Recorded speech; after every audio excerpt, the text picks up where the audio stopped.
He's a guy that's coming up, trying to prove himself. He's been calling my name for years. If rematch don't, happen, we gonna run it.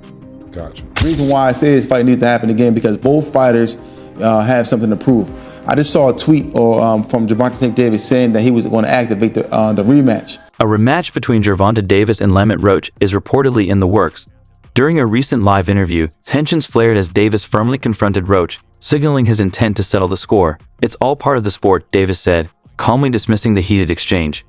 If you look at the whole fight, he was never bothering his eyes before you jabbed him. Before I jabbed him. Even that right hand that, that kind of landed, he kind of rolled with it. But after that, you could see him wipe his eye. And then, right after I hit him with the jab, you could see him wipe his other eye. The upcoming rematch presents a major opportunity for Lemit Roach to show he has what it takes to defeat a champion like Gervonta Tank Davis. Roach has been outspoken about wanting the fight to happen as soon as possible, fully aware that this could be his moment to make history. Currently, the highly anticipated bout is potentially scheduled for June 21st in Las Vegas, setting the stage for an electrifying showdown. With both fighters locked in and prepared, the boxing world is watching closely, eagerly awaiting what could be a defining moment in both their careers. So the Tank Davis vs. Lemit Roach rematch is being targeted for June 21st in Las Vegas. Now it's good that they're running it back without wasting any time because Roach absolutely deserves a rematch. I thought he outboxed Tank the last time around. He came up a division as a gigantic 10-1 underdog, and he was the one on the front foot, landing his jab, the body shots, the combinations, throwing a lot more volume. I had it 7-5 Roach, and the no knockdown in round 9 was the reason it was a draw. If that knockdown was scored, that would have been a decision for Roach. But with all that being said, I do like Tank a lot more in the rematch. I thought he fought way too much on the back foot in the first fight, especially the first few rounds. He would land 1 or 2 punches per round, but as he started becoming the aggressor in the later rounds, he kept landing a lot more left hands and body shots. So Tank just needs to make this a dogfight, get into more exchanges, and that's where he'll land a lot more punches on Roach. When he's sitting on the back foot waiting for a counter, that's where Roach is comfortable and winning most of the rounds. So if Tank can fight the same way he did against Ryan Garcia, rounds 3 to 7, against Mario Barrios in the later rounds, or Frank Martin rounds 4 to 8, if he's the one on the front foot, then I do think he'll stop Roach in the rematch. Lemit Roach has firmly stated that Steve Willis should not officiate the rematch, citing controversy over key decisions made during their first bout. Many fans and analysts believe Willis showed bias toward Gervonta Davis by not counting a pivotal moment when Davis appeared to take a knee. This has sparked ongoing debate in the boxing community, with some suggesting the outcome may have been different had the call been made correctly. The part with the grease in the eye, that took on a life of its own. That was a headline in the fight. One is, what did you think when he said that initially, just like the grease in the eye? But 2 is when you was in the fight, was there any point that you saw that? Did you see him kind of messing with his eye, or did you have any indication that that was something that was bothering him? No, see, and that's the thing. If you look at the whole fight, he was never bothering his eyes before you jabbed him. Before I jabbed him. Even that right hand that, that kind of landed, he kind of rolled with it. But after that, you could see him wipe his eye. And then, right after I hit him with the jab, you could see him wipe his other eye. So it's it was corresponding to which hand that I punched him with and exactly which eye. So it's crazy for him to say it's grease in my eye. And I think even when he say that, you could see me, because I'm right beside him, you could see me nigga, what you talking about? So, right. But you say you don't think he willing though. Whatever. See, but who cares? Sweat gonna get in your eye, blood gonna get in your eye. Yeah, it don't matter. Spit fuck around and get in your eye. You know what I'm saying? But it's not like you can be all right, time out, ref. Hold on, Take no ref. time out. You can't do that. Right. Would you be cool with Steve Willis doing the next fight? Hell no. He can't do the next fight. No, he can't do the next fight. Right. No. Pops, it's a no? Hell no. Yeah, fuck that nigga. Yeah. You know how many Coach Ben on him, man. He lucky he ain't running Coach Ben after that fight. But look how many times he fight up though. Right. The knee, him going to the corner to get assistance, who knows? Not saying that they did any cheating like that, but he wiped his face with a towel. You can't do that. Right. You can't do none of that. Right. That's a disqualification. You turned your back on the ref after you took a knee. Usually the ref will be all right, he don't want to fight no more. Fight's off. One of the most debated moments from the first fight was when Gervonta Davis appeared to take a knee, yet it was not ruled a knockdown. Many observers believe this decision significantly impacted the outcome of the bout. The incident has since sparked widespread discussion, with analysts questioning why the referee did not make the appropriate call. Lamont Roach and his team maintain that a correct ruling could have altered the result of the fight entirely. Now, as the rematch between Roach and Davis approaches, it is being hailed as one of the most anticipated matchups in recent boxing history. Fans are eager to witness a definitive outcome and see who truly stands as the superior fighter. Roach has already shown he can go toe-to-toe with Davis at the elite level, and many feel he has earned this opportunity to settle the score once and for all. You got any grease in your hair tonight, Tank? That is it. Lamont, please say that in the second fight. Any questions? You got any grease in your hair tonight, Tank? Like, you got any grease in your hair tonight, Tank? Like, hey, bro, and turn sideways.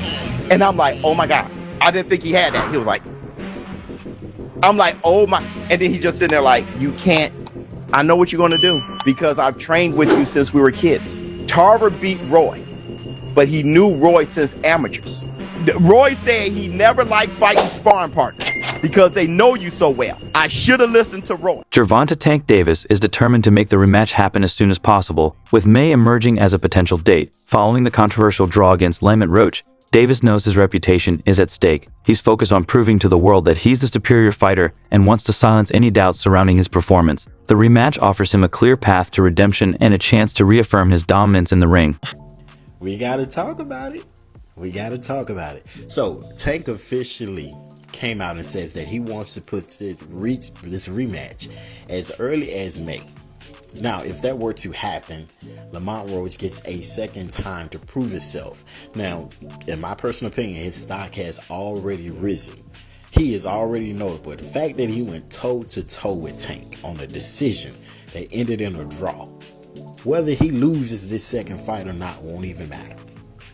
Because he's directly in line to go against the Keyshawn Davis, the Shakur Stevensons, and etc., the Devin Haney's, and etc. I can see him moving up and going against a Devin Haney or Ryan Garcia or somebody like that. So many people to fight. Lamont Roach has definitely proven himself. But let's talk about something else. And that is the hairstylist situation. In my humble opinion, I believe she should have been quiet. As a hairstylist, there was nothing for you to say. No fan in boxing was gonna look at them like, I don't want her braiding my hair.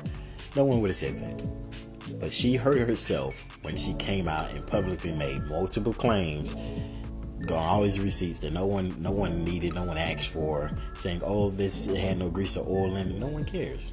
Nobody even believes it. Sometimes it's best to remain quiet. But you guys let me know in the comments. Should she have remained quiet, or should she have did what she did, which is spoke up? You let me know. Before the fight, many fans and analysts underestimated just how talented Lamont Roach truly was. However, his impressive performance against Gervonta Davis completely shifted that perception. Roach's ability to stand his ground against one of boxing's most dangerous punchers has elevated his status as a rising... I expected to see a knockout.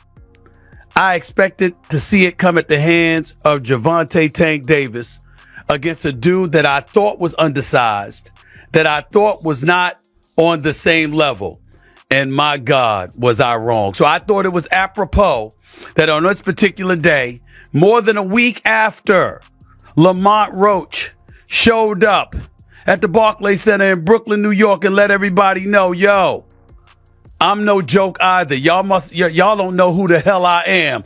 I'm here to reintroduce him to the world. A guy that many believe should be the lightweight champion of the world in the sport of boxing. The one and only Lamont Roach joins me right. Rematch, that next game. What do you do that you didn't do the first time? Is that a valid question? Well, I don't know if he pitched a shutout, but he definitely fought a perfect game. Perfect fight for him. For that fight, right? So above and beyond what we've ever seen from him, something that people who knew him and knew him personally knew that he has that in him, but being able to do it on the big stage underneath those lights, that's a whole different thing. He was able to do it. You know, it was packed in there. It was 19,000. I was in the room. I mean, they were literally booing him when he was on the Megatron above the ring. You know, so for him to walk into hostile territory, perform the way that he performed from beginning to end, I mean, I tip my hat. It was amazing. But in terms of pitching a shutout, I don't agree. It was a very, very close fight. No, but what I mean by it is the perfect fight. Can he elevate from that? Yeah. No, I absolutely understand. So in terms of can he elevate his performance? Yes and no. I don't think he can do anything that he was once he really found his rhythm better, because I think that was literally his catch and shoot, his rolling, his ability to catch those punches, his mindset when he did get touched, his ability to walk through. But I think he could be a little smarter in the way that he cuts off the quadrants of a 12-rounder. Understanding what a 12-rounder and how to fight a 12-rounder is a skill that takes time. You have to go 12 a bunch of times. You have to be world-class guys. Being able to be a little busier for early on to make sure that you understand that you are the B-side. You need to make sure these judges absolutely know without a doubt in their mind that you won that round. Being a little more aggressive early on, letting the hands go a little earlier, putting the exclamation on the points in the early rounds the way they did it the later rounds, I think will make a big difference in how he could actually improve on what he did the first time. White, the team right back. I'm believing him. I didn't see him hurt or anything like that. I get that part. I saw him hurt when he got popped with a counter from Lamont Roach and he stumbled backwards because he got hit with a shot while throwing a punch in an earlier round. So I'm certainly not going to do that. Here's the important point to mention. All of us got to stand down and give Lamont Roach an apology. I thought that brother was going to get beat down because I saw a dude that was a bantamweight champion. I said, why are you moving up to fight this guy? Why is Gervonta Davis taking this fight? This guy's too small. What the hell is going on? He was a featherweight champion. You're a lightweight. What the hell is going on? Why would you take that fight? I didn't understand it. What I didn't know is that once Lamont Roach stepped into the ring, he would be the bigger fighter. What I didn't know is that once he was in the ring and he looked like the bigger fighter, he fought like the bigger fighter because, ladies and gentlemen, from opening bell, he walked right to Gervonta Davis. Walked right to him and stayed in his face all night long. If he backed up at all, ladies and gentlemen, it was 5% of the time. He wasn't wilding like usual, right? Yeah. And the rematch, he'll be able to prove himself. I don't really believe there was a reason to call out a knockdown if you don't call Roach's shit a knockdown as well. They both was on the knee, pause. They both took a knee. So it cancels each other's out. It's either both are knockdowns or none. And neither are. So what we talking about? Nah, they definitely hate Tank. That part is a fact. Nah, I don't. I'm saying I'm not in saying general. us. In general. I'm just saying like couldn't wait. He got to Mayweather level where people hate him. When you do well enough, people look for you to. Yeah, that's good. Success breeds that. When you that's a fact. Either they love you or they hate you. There's no in betweens. No longer indifferent for you because everyone knows you. Chemistry, but he did good, Lamont Roach. But only thing like I say, if he gonna go back and wish he threw his hands more, he might start getting mad at himself and realize that he when he watches the fight, it feel good to hear everybody say that. But when you go watch the fight and you realize, I let him slide too much. Like even the last round, he's standing there posing, looking at the man like and then he got caught with a jab. That wasn't good. So, you talked about the takeaways of how Lamont could be better in